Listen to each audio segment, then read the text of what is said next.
윤 전 대통령 부부 관련 수사가 새롭게 불거지고 있는 의혹으로 얘기들이 나오고 있습니다.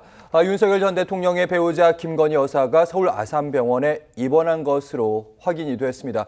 평소 앓고 있던 지병이 조금 더 심해졌다고 하는데 어쨌든 그럼에도 불구하고 최근에 이제 명태균 의혹 관련해서 검찰의 소환 조사 그런 입장이 있었고요. 그리고 특검 출범도 앞두고 있습니다. 두 가지 가능성이 있습니다. 병원에 입원했기 때문에 실제로 아파서 입원할 수도 있고 아니면 다른 이유 때문일 수도 있고요. 두 가지 가능성. 예, 두 가지 가능성 모두 다 있다라고 늘 이야기를 합니다. 정치권에서도 실제로 그렇게 많이 퍼져 있고요.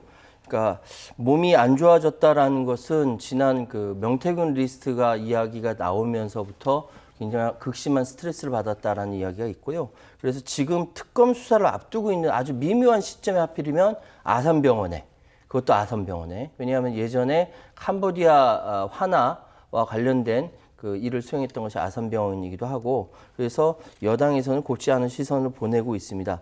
그 지금 이 상황이 굉장히 미묘한 이유는 하필이면 특검을 앞두고 병원에 입원했다라는 것은 어딘가 보내는 메시지 아니냐라는 여의도 참새들이 많이 이야기를 합니다. 여의도 소식통들. 예. 그러니까 마지노선, 지금 끝까지 앞으로 이제 특검으로 수사를 받게 되고 있는 마지노선이 뭐냐면은 현재에 호소할 데가 없다라고 한다면은 병원에 입원한 상태를 보여주면서 소위 극우들의 규합 내지 거기다 메시지. 그래 안 그래도 이런 뉴스가 나오니까 그 커뮤니티에서는 지금 건의를 지키자 뭐 이런 메시지 나왔다라고 합니다. 어떻게 보든 간에 아주 까마귀 날자 배 떨어진다라는 식으로 지금 절묘한 시기에 병원에 입원했다 이렇게밖에 해석이 안 됩니다. 네, 실제로 아플 수도 있지만 지지층에 대해서 동정표도 얻을 수 있고 정치 탄압 아니냐 이 관점으로도 갈 수 있다. 김기웅 전 대변인의 시점이 참 미묘해서요. 네, 그러니까 법 위에 누구도 군림할 수 없고요. 법 앞에 모든 국민이 평등하다 이 원칙이 누구도 다 모든 사람들한테 적용이 돼야 된다고 봅니다. 그런 측면에서 현직 대통령의 배우자가 아니라 전 대통령의 배우자이기 때문에 특검이든 수사기관에서 이거를 제대로 보겠죠. 다만 저는 그럼에도 불구하고 만약 진짜 아픈데 전 대통령의 배우자란 이유 때문에 검찰의 수사 대상이기 때문에 또 역차별을 받아서는 안 된다고 보고 있고요. 이거는 뭐 특검에서 여러 가지 상황을 볼 겁니다. 그리고 병원에서도 예전부터 정신과 쪽에서 입원 사유로 극심한 우울증이라고 얘기를 했다고 한다면 근거가 있지 않겠습니까? 그 근거에 따라서 특검에서 원칙대로 대응하면 되지 않을까. 그래서 직접 대면 수사가 현장에서 이루어질 수도 있고 만약 몸 상태가 좋아진다고 한다면 검찰에 나와서 수사를 받을 수도 있는 거 아닙니까? 그렇기 때문에 그 방법에 대해서 그러니까 특검이 원하는 그 진실을 찾아가는 그 과정에 있어서 원칙대로 하면 될 것 같고요. 모든 것들은 진술과 증거에 따라 원칙대로 하면 되지 않을까 싶습니다. 다만 제가 여기에서 하나 말씀드리고 싶은 건 정권이 바뀌었습니다. 그리고 이른바 죽은 권력이죠. 살아있는 권력이 아니라 죽은 권력이기 때문에 이 부분에 대해서 과도하게 어떤 여론몰이식으로 했을 때 일종의 역풍이 불 수 있다고 보고 있고 저는 지금 이재명 대통령이 국민들의 어떤 선택을 받아서 대통령이 된 건 맞습니다. 다만 선거 과정에서 봤을 때 여러 가지 문제가 있었죠. 그럴 때 대법원에서 유죄 취재 파기환송을 했을 때 그때 당시 민주당이 보여준 행태를 보면 대법원장을 끌어내리고자 특검과 탄핵을 말씀을 하셨고 그다음에 특히나 공직선거법 허위사실 유포죄 관련해서 행위라는 조항을 삭제해서 사실상 법을 무력화시켜서 유죄 판단이 나왔는데도 불구하고 그걸 무죄하려고 했던 그런 어떤 법치를 어떻게 보면 능멸하는 행위에 대해서 국민들이 알고 있거든요. 그래서 어떤 경우에도 심판을 압박하거나 게임의 규칙을 바꾸고자 하는 것은 뭐 현직 대통령이든 아니면 전 대통령이든 그거는 받아들일 수 없다. 그렇게 국민들을 볼 것이라고 봅니다. 알겠습니다. 그냥 원칙대로 가면 된다는 말씀입니다. 아플 수도 있는데 아픈 과정에서 충분히 수사는 이루어질 수 있다. 그리고 그 원칙은 누구에게나 적용될 수 있다. 이런 말씀으로 들었고요. 어쨌거나 검찰은 김건희 여사를 제대로 소환하지 못하고 사건을 특검으로 넘기게 됐다. 지금 검찰의 현 주소를 보여주는 면 좀 씁쓸합니다. 자, 특검 앞두고 이제 김 여사 관련된 뉴스량이 점점 늘어나고 있습니다. 윤석열 정부 당시에 당시 민정수석과 김건희 여사가 비화폰 통해서 통화를 직접 한 것이 드러났는데 시점은 이제 작년에 7월 2일입니다. 이때가 이제 도이치모터스 주가 조작 혐의로 막 재판이 막 진행되고 있었던 그런 상황인데 7월 3일에 윤석열 대통령과 김주현 민정수석이 일반 전화기로 스마트폰으로 전화를 합니다. 한 10분 정도 통화를 해요. 그 다음에 김건희 여사가 김주현 민정수석에게 전화를 걸었습니다. 그런데 이번엔 전화를 비밀전화, 안보전화, 비화폰으로 합니다. 대통령은 일반 폰으로 하는데 여사는 비화폰으로 했다. 이상한 대목입니다. 그리고 통화 시간도 30분이 넘게 나옵니다. 그리고 4일, 그 다음날 봤더니 다시 윤석열 전 대통령이 김주현 당시 민정수석에게 30분간 통화를 하게 됩니다. 비화폰으로 김 여사가 통화를 했고 거기에다가 30분간 통화를 했고 그 다음 시점이 미묘한 게 보름 후에 이제 검찰이 김 여사에 대한 출장 조사 많이들 기억하실 겁니다. 그 비판이 일었던 김경윤 전 대변인 어떻게 보고 계시는지요? 우선적으로 국민 눈높이에 봤을 때 좀 이해하기 힘든 면이 있습니다. 대통령이 민정수석한테 전화하는 거야 뭐 당연히 할 수 있는 거 아닙니까? 그런데 대통령의 배우자가 민정수석에게 전화하는 것 자체가 왜 하지? 이 부분이 들 수 있습니다. 예를 들어서 일반 전화로 대통령의 배우자가 민정수석한테 전할 일은 어떤 일이 있을까 생각해 보면 예. 아무래도 김건희 여사, 어떤 대통령의 배우자가 법무부 관련해서 일정 관련해서 행사가 있으면 행사 참여를 할 수 있죠. 정상적인 어떤 루트라고 한다면 제2부속실, 실장을 통해서 여러 가지 일정에 대해서 얘기를 들을 거고요. 예. 법무부 측에 있는 관계자가 와서 일정에 대해서 설명을 할 겁니다. 근데 그럼에도 불구하고 뭐 급하게 뭔가 확인할 수 있는 상황이 있다면 법무부 행사 관련해서 민정수석한테 전화는 할 수 있다 봅니다. 다만 여기에서 좀 문제가 되는 것들은 비화폰으로 했다는 거 아닙니까? 예. 그래서 대통령의 배우자가 비화폰으로 필요하느냐의 부분에 대해서 논란이 있는데 필요합니다. 왜냐하면 대통령의 배우자는 여러 일정을 소화하는데 그 비화폰이 아니라 일반 전화를 했을 때 도감청이 될 수 있잖아요. 그렇다면 그게 국가의 어떤 중요한 부분에 대해서 그게 도청이나 도감이 됐을 때 문제가 될 수 있어서 비화폰은 쓸 수 있게끔 하는 게 저는 국익을 위해서 맞다고 봅니다. 다만 이게 민정수석이라면 사정기관을 총괄하는 쪽 아닙니까? 그 민정수석에게 전화를 비화폰으로 했다고 한다면 그 목적이 뭔지에 대해서 충분하게 김건희 여사 쪽에서 입장을 내야 되지 않을까 싶고요.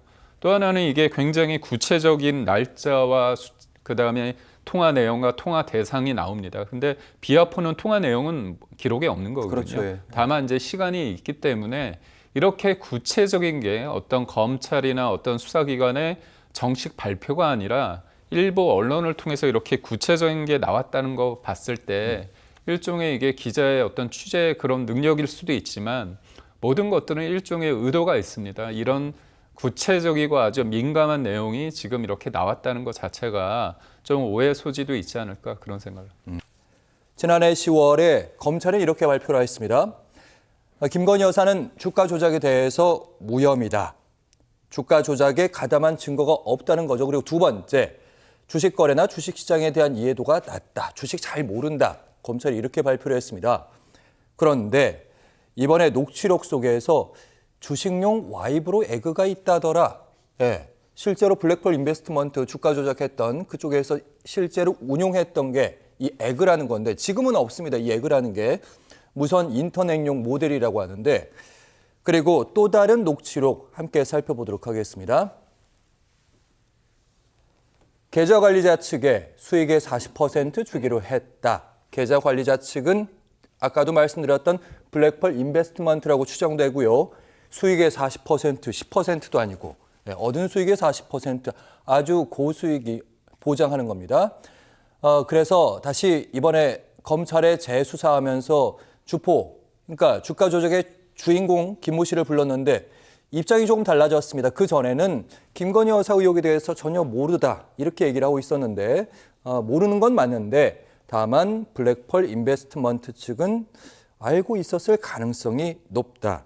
자, 박장훈 교수님 계속해서 김건희 여사 녹취록들이 쏟아지고 있습니다. 이런 뉴스들 어떻게 해석해야 되는지. 그러니까 특검 시작을 앞두고 도이치모터스 관련돼 그동안에 5년 동안 안 밝혀지던 내용들이 쏟아지고 있습니다.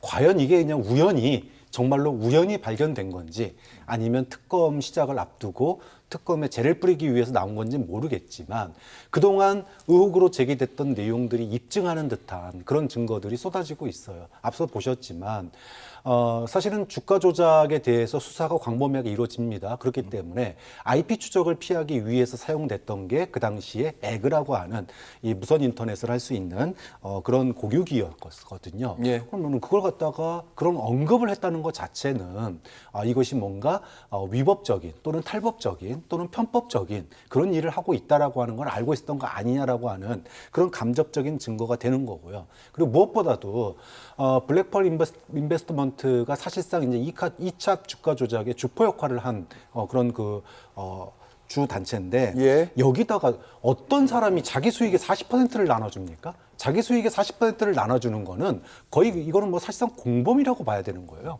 그 내용을 알지 못하면은 저 같은 경우도 뭐 예를 들어 어디다가 뭐 돈을 맡겼는데 예. 수수료 5% 떼는 것도 정말 부들부들 떠는 비싸다고 생각하죠. 그렇죠. 예. 부들부들 떠는 그게 일반적인데 수익의 40%를 준다? 거기에는 뭔가 특별한 로또가 40% 세금을 뗍니다. 그러니까 로또급 이득을 얻지 않는 이상 불가능한 일을 갖다가 언급한 점, 그리고 그동안에 소위 그 통정 거래의 증거로 됐던 모 증권사의 표가 있습니다. 엑셀표. 예. 여기에 이제 소위 말해서 그 타이밍을 해놓고 이때 뭘 언제 팔고 뭐 팔고 이런 게 쭉 이제 있는 표가 있는데 그것도 블랙펄 인베스트먼트에 있었다고. 그렇죠. 예. 모 증권사에 있는 엑셀표가 그동안에 이게 누가 만들었고 왜 만들었는지가 굉장히 관심사였는데 김건희 여사 이번 녹취록에 그 내용이 있다라는 거죠. 여기에 대해서 알고 있었다라는 겁니다. 자, 그렇게 본다면 과연 정말 모르고 그냥 팔라 그러면 팔고 사라 그러면 산 거냐, 그게 아니라고 하는 그런 증거가 쏟아지고 있기 때문에 자, 이 정도면 사실상 통정거래, 사실상 알고 짜고 친 거 아니냐, 이런 얘기가 나올 수밖에 없는 그런 상황이고, 이러다 보니 여론에서도 이 정도면 즉각 기소 가능한 거 아니냐, 이런 얘기까지 나오고 있는 거죠. 김건희 여사가 주가 조작을 진짜 몰랐을까 이런 의문이 든다. 김대현 평론가님, 관련 녹취록 뉴스들 어떻게 해석하고 계십니까? 우선 지금 이제 단순히 이 증권사의 직원 워딩이 사실은 대단히 큰 의미를 갖기는 어렵습니다. 현 단계까지는. 그런데 기존 진술을 흔들었다는 것은 검찰 입장에서 보면 이 주가 조작에 관여돼 있는 인물로 알려진 도이치모터스 회장 그리고 블랙펄 인베스트먼트 관계자들, 그들의 기존 주장도 부정당할 수 있거나 혹은 바뀔 수 있다는 것을 암시한다는 점에서 검찰이 이 기존 수사를 다 약간은 부정하거나 아니면 새롭게 쓰기 위한 첫 발을 내디딘 것으로 그렇게 해석하는 것이 저는 합리적이라고 봅니다. 지금 현재 이 워딩만으로는 그냥 예. 이 워딩이 새롭게 등장했고 기존에 없던 진술이다. 그렇기 때문에 이것으로 인해서 기소할 수 있다라고 하는 것은 조금 아직은 좀 섣불러 보이고, 여기서 한 발 더 나가서 그동안에 검찰이 김건희 여사, 전 여사는 주식에 대해 잘 몰랐고, 그리고 이것이 주가 조작에 이용되는 것도 몰랐다. 뭐 이렇게 해서 무혐의 처분을 했는데 예. 알고 봤더니 그런 검찰의 판단 근거였던 증권사의 직원 주장, 그리고 더 나아가면 앞으로 추가적으로 진술이 바뀔지도 모르는 도이치모터스 관계자들, 블랙펄 인베스트먼트 관계자들의 진술, 이런 거를 예측해 본다면 그걸 통해서 기존 진술을 번복시키고 아니면 진실에 가까운 새로운 얘기를 꺼집어내서 김건희 여사를 결국은 기소하려고 하는 것이 아닌가. 그리고 또 한 가지 지난 검찰의 수사 결과 무혐의에서 다른 방향으로 이제 검찰이 움직이는 것이다. 그렇죠. 이제 네. 새로 물꼬를 트게 되면 저는 이건 물꼬를 튼 거라고 이제 그런 관점에서 첫 돌을 바라보는 놓은 거고. 거다. 예. 그리고 여기서 한 발 더 나아가면 그 포석하에서 새롭게 더 진전되는 것이 나올 가능성이 매우 높아진 거죠. 더군다나 현재는 대통령, 그러니까 김건희의 남편이 대통령이 아니고 김건희 본인도 더 이상 사실 여사가 아니죠. 그냥 자유인이란 말이죠. 이런 상태에서는 관계자들의 진술이 기존과는 얼마든지 달라질 가능성이 높아졌다. 권력을 쥐고 있을 때와 그렇지 않을 때는 달라질 가능성이 높기 때문에 결국 이제 검찰이 재수사를 명령해서 스스로 재수사를 하고 있고 새로운 방향으로 물꼬가 터져서 김건희에 대해서는 기존과는 다른 검찰 결정이 내려지기 전초 단계에 와 있다. 다만 좀 이따 얘기하겠습니다만 그게 특검으로 어떻게 관련 내용이 넘겨질지 그 부분이 이제 관건이 될 것 같습니다. 말씀하시니까 바로 얘기를 해보도록 할 텐데 저희가 오늘 당장 김건희 여사가 주가 조작을 당시 알았다 몰랐다 단정은 내릴 수 없지만 한 가지 분명한 건 있습니다. 지난 검찰의 수사는 분명히 문제가 있었다. 그러다 보니까 오늘 많은 언론들이 사설을 통해서 이러니까 검찰에 대한 해체론이 나온다. 이렇게 얘기를 하더라고요. 자, 다시 설명을 드리자면 이 김건희에 대한 주가 조작 의혹 사건은 이미 검찰에서 무혐의 처분을 내렸습니다. 그런데 그 무혐의 처분이 부당하고 문제가 많다라고 해서 서울 고검 측에서 재기 수사 명령을 내렸고 그 재기 수사 명령을 원래 수사를 담당했던 중앙지검에 보내지 않고 고등검찰청에서 직접 합니다. 그 이유인즉슨 기존에 있었던 지검의 수사를 신뢰할 수 없다라고 판단했기 때문으로 미루어 짐작이 됩니다. 자, 그래서 다시 김건희 여사와 관련된 주가 조작 의혹 사건을 재수사를 하고 있는데 그 재수사 와중에 새롭게 녹취 파일이 등장을 한 거고, 근데 이제 이렇게 좀 전개가 되면 좀 전에 말씀드린 것처럼 이제 기소 단계로 더 한 발짝 나아가겠구나 예상이 됩니다만, 자, 그러면 그 기소를 기존의 검찰이 할 것인가 아니면 특검이 할 것인가 이런 선택의 문제가 남는데 예. 순리대로 하자면 이미 특검은 출범을 했고 그러면 고검에서 관련 자료와 추가적으로 확보된 녹취록도 특검에 다 이첩을 하고 특검에서 이걸 관련된 사건을 다 정리하는 이런 방향으로 가는 게 맞겠다. 순리가 맞다. 그 부분이 넘겨야 된다. 만약에 그렇게 하지 않는다면 검찰이 이미 수사를 해서 기소까지 해버리면 특검의 해당 사건에 대해서 추가로 기소하기가 어려워진다. 그래서 그럼 지금 검찰이 받고 있는 여러 가지 불신을 고려한다면 그러면 특검으로 아예 모든 것을 관련 자료와 진술을 넘겨주는 게 좋겠다. 그리고 또 한 가지는 특검에서는 기존에 검찰이 했던 김건희 여사의 도이치모터스 주가 조작 의혹 사건이 지난 한 5년 동안 수사가 이어졌는데 왜 이게 이렇게 지지부진했는지, 그리고 윤석열 대통령이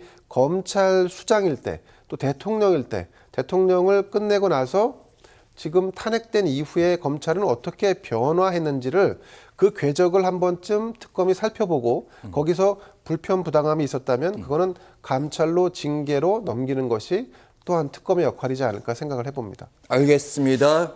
바로 이어가도록 하겠습니다. 박 교수님 아까 특검에 재를 뿌렸다. 네, 지난 헌법재판소에서 김건희 사건에 대한 부실한 조사 이걸 가지고 서울중앙지검장 그리고 조모 차장검사 해가지고 탄핵이 된 적이 있었습니다. 그 당시에 기각이 됐지만 기각됐을 때 뭐라고 헌법재판소에서 얘기를 했냐면 수사가 제대로 이루어지지 않은 측면이 있다라고 얘기를 했어요. 그러니까 제대로 조사가 됐는지 의문이다라고 했었습니다. 그런데 결국 이런 얘기가 나오는 거예요. 자, D증권사에서, 그러니까 김 여사가 뭐라고 그랬냐면, M증권사에는 통장을 맡겼고, 거기서 알아서, 소위 말해서 주식 매매가 이루어졌고, 예. 본인이 전화를 해가지고 그때 한 거는, D증권사였다. 그러니까 검찰이 뭐만 조사했냐면, 그 수많은 압수수색물 중에 D증권사의 통화 내용만 조사를 한 거예요. 그래서 그때 국민 여러분 기억하실 겁니다. D증권사 직원하고 매매를 하는 녹취가 일부 공개가 되기도 했었죠. 자, 그런데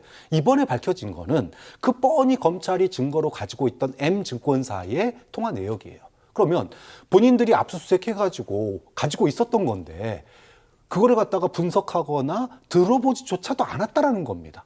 그러면 이거 부실 수사지 뭐가 부실 수사입니까? 아니, 부실이라고 할 수도 없어요. 애써 있는 증거를 외면한 겁니다. 봐주기 진짜로 수사다? 봐주기 수사고 면죄부 수사였고, 그리고 그것을 주도했던 사람이 지난번에 탄핵에서 기각이 됐지만 조모 차장검사 서울중앙지검에로 지금 이미 얘기가 나오고 있는 분이셔요. 그러면 이번 특검에서 과연 이 부분에 대한 조사가 당연히 저는 이루어져야 된다라고 봐요. 검찰의 신뢰가 바닥에 떨어지고 지금 검찰 조직이 사실상 해체 수준으로까지 가는 이런 상황을 누가 만들었느냐? 결국은 과거 조국 사건에 대해서 수사하던 공명정대함을 거쳐서 법무부 장관이 법을 안 지키면 되냐라고 했던 검사들이 자신들의 기소권을 갖다가 이렇게 권력의 정말로 호위무사 노릇을 하면서 자신들의 그 소위 그 주군과 부인에 대해서는 수사하지 않았던 이런 검찰을 국민들이 어떻게 신뢰할 수 있겠습니까? 자, 그런 점에서 검찰이 이제 와서 뒤늦게 면죄부 자기들의 어떤 죄를 갖다가 지금 그 재수사 하고 있는 팀에도 과거에 김 여사를 조사했던 검사가 아직도 일하고 있어요. 그러니까 이분들은 얼마나 좌불안석이겠습니까? 자기가 부실 수사했던 게 그대로 드러나고 있으니까. 그러니까 어떤 소위 면피성 기소를 갖다가 특검 출발하기 전에 하려고 한다. 이런 이제 의식까지 있거든요. 그럼 사실상 이거 뭐냐 하면 이게 검찰이 만약에 특검 출발 전에 기소를 하게 되면은요, 특검은 도이치모터스 사건에 대해서는 더 이상 조사를 할 수 없습니다. 이미 소를 제기했기 때문에 특검은 공소 유지밖에 할 수 없어요. 그럼 사실상 이건 도이치모터스 사건에 대한 진상을 밝히는 것에 대해서 뭐 어떻게 보면은 그 수사를 막는 그런 기소가 될 수밖에 없고, 또 설사 수사를 막지 않는다 손 치더라도 그거는 이제 특검에 재를 뿌리는 거죠. 사실상 김 여사 특검의 핵심 중의 핵심은 도이치모터스거든요. 좀 그런 점에서 검찰이 무리하게 김 여사 지금 뭐 조사도 조사 안 받겠다고 지금 입원하지 않았습니까? 일주일 안에 뭐 와서 조사 받아라 그랬지만 받을 가능성 별로 없다고 보고, 그러면 조사도 안 한 채로 기소를 한다? 그러면 검찰이 또 한 번 저는 욕을 먹을 거다. 그런 점에서 사실상 수사를 막는 면피성 기소가 아니라 자신들의 어떤 죄를 탕감받기 위한 기소가 아니라 특검에서 제대로 조사하고 제대로 기소할 수 있도록 특검으로 인수인계하는 게 맞지 않느냐. 이게 아마 저는 일반적인 국민 여론이 될 거다 이렇게 봅니다. 네, 지난 검찰의 수사에서 뭐가 잘못됐는지 그거 다시 들여다봐야 된다. 조사도 필요하고 수사가 필요할 수도 있다. 이런 말씀으로 들었습니다. 그리고 이번 기소권은 특검으로 넘겨라 이런 말씀하셨는데, 검찰과 특검, 김 여사에 대한 수사가 진행되는데 김 여사의 입장이 궁금합니다. 특검에 좀 더 관심 있어 보입니다. 검찰 소환 조사에 모두 일절 응하지 않겠다. 특검에서 다시 조사하는 시점에 검찰에서 또 소환을 조사하면 이거 중복 수사 아니냐. 특검에서 요구하는 소환 조사는 응할 것이다. 사실은 벌써 중앙지검도 그렇고 뭐 고검도 그렇고 3번, 2번씩 소환을 했는데 나온다고 조율하다가 지금 안 나온 거잖아요. 박 교수님, 전원이긴 한데 이 말을 믿을 수 있는 겁니까? 어떻게 보시는지? 저는 그럴 수 있다고 봐요. 그래요? 왜냐하면 검찰은 지금 진짜로 명운이 걸렸습니다. 이거 잘못하다가는 검찰이 조직이 바뀌어버리고 기존의 기소권을 가지고 정말 무소불위의 권력을 휘둘렀는데 그 검찰이 기소청과 수사청으로 쪼개질 상황이거든요. 자, 그랬을 때 자기 자리가 그대로 붙어 있을까요?